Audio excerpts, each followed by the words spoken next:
Hello, I'm the 10-minute English teacher. Let's get you exam ready. Today we're thinking about GCSE English Language, and I'm going to be telling you how to get a 4 in English Language Paper 2.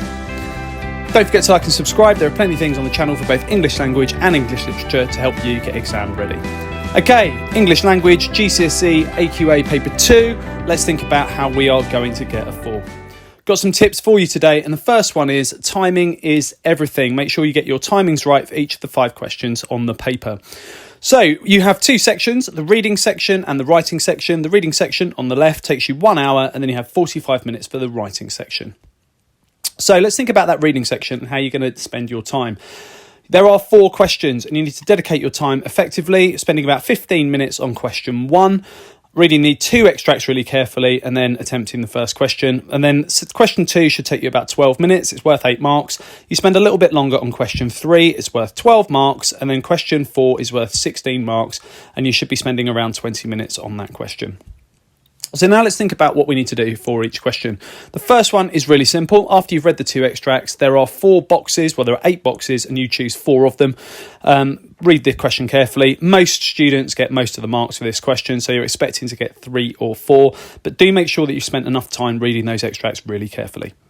Once you've done that, there is a summarised question. Now, in this question, you have not a long amount of time. You've got about 12 minutes, and you probably want to use about 8 quotes. You're given a focus to find, and you don't need to analyse the language, but you do need to find all the relevant bits of information that relate to that focus in the question. So write a really good, concise summary of the extract's focus with lots of references to the text. Once you've done that, you move on to question 3. Question 3 is a language analysis question where you're picking 3 or 4 really good uses of language in regards to the focus of the question, and you are analysing why they've been chosen by the reader. When you've done that, it's time to move on to question 4. Question 4 is a mini essay. You should be spending about 20 minutes on that, and you're comparing methods used by the writer. So that's how the marks add up. You've got 4 marks for question 1, but you do want to spend enough time making sure you've engaged with the extracts in that first 15 minutes. If you've done question 1 in less than 15 minutes, that's fantastic, and you can bank that time for later, but do make sure you've spent enough time engaging with the 2 extracts.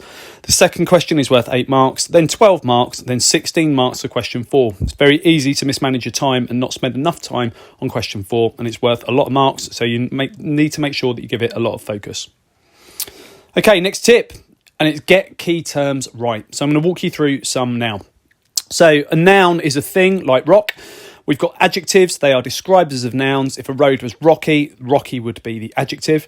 We've got verbs, which you often hear referred to as doing words like run, jump, skip, play. They're all verbs. And then we've got adverbs, words like slowly. If you see a word like majestically, you could think about why that might have been used and why it might be chosen. What's it communicating about that moment in the text? So you have to think about what ideas we associate with that word and what the writer might be trying to communicate. You're also likely to come across figurative language in the extracts. So we've got similes. They are like or as phrases.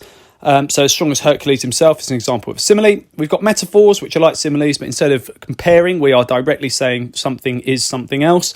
So we've got the boy went from being a baby to 11 feet tall in hardly any time at all, which would be a metaphor. If that was a piece of writing about someone's children growing up, we wouldn't necessarily expect an 11-foot boy. It's there to communicate the idea that he's grown up really, really quickly and has shocked his parents. So you think about why those similes or metaphors have been used.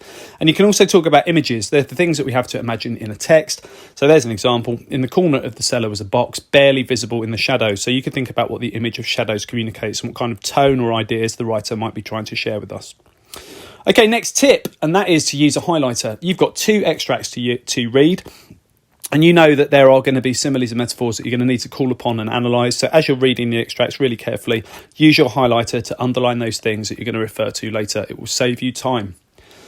Next tip, and it is to plan your writing. Your writing is worth 50% of the marks for paper 2. You've got 45 minutes to do a piece of non-fiction writing, discursive writing. And the best thing you can do is start with 5 minutes really thinking carefully about what direction your writing is going to take. So there's your 5 minutes, and there's an example of a question that you could be asked. Write a speech explaining how you think people could improve your local community. You're going to be given something like that to do that's relatively straightforward, and it will be a lot more straightforward if you spend your time planning. So here's an example of that from me. I've spent my first 5 minutes thinking about the things that I'm going to explore. So I'm going to have a little bit of an introduction where I might introduce myself to the audience, but also explain why I'm going to be arguing in favour of improving the local area. And then I've got some ideas. So litter and fly tipping, I'll have a paragraph where I explore that and what can be done about it. I might ask my audience to volunteer, and I'll talk about the youth club and the elderly day centre. If you can't think of an idea for your local area, it doesn't matter, you can make it up. What the local council could do, and we might have some ideas about the way that the local parks could be improved. I might have a paragraph about shopping locally rather than just having it delivered or using the supermarkets. And then I'm going to wrap it up by sort of summing up my argument and explaining maybe what our town could become to finish. So with that first 5 minutes, I've come up with a really clear plan. I've got direction and I know exactly where my writing's going to go. In the last 5 minutes of the exam, the thing you must do is check carefully. You will have made mistakes, but you can also edit your work. If you see a word that you'd like to exchange for something a little bit more ambitious, just put a line through it and write your new choice of vocabulary above. Another tip for you, and it's to use paragraphs. So we change paragraphs for different time, topic, person, place, and anytime someone speaks. You can also use them for one sentence paragraphs. In your writing, if you've got a clear direction, you can just change paragraph as you move through each point of your plan. But if you really struggle with paragraphs, just start a new one every half a page. You won't be wrong, but you will be struggling to get yourself a 4 or above if you hand in a piece of writing that doesn't have any paragraphs in it. Another tip for you, and it's to prepare. So there are lots of things on the channel to help you get ready for English Language GCSE. There are guides to each question, there are walkthroughs of papers, and there are also walking talking mocks. All you need is a piece of paper and a pen to take part. Okay, check out the other videos on my channel. I'll continue to add content. Feel free to ask for something you'd like to see me cover in the comments section.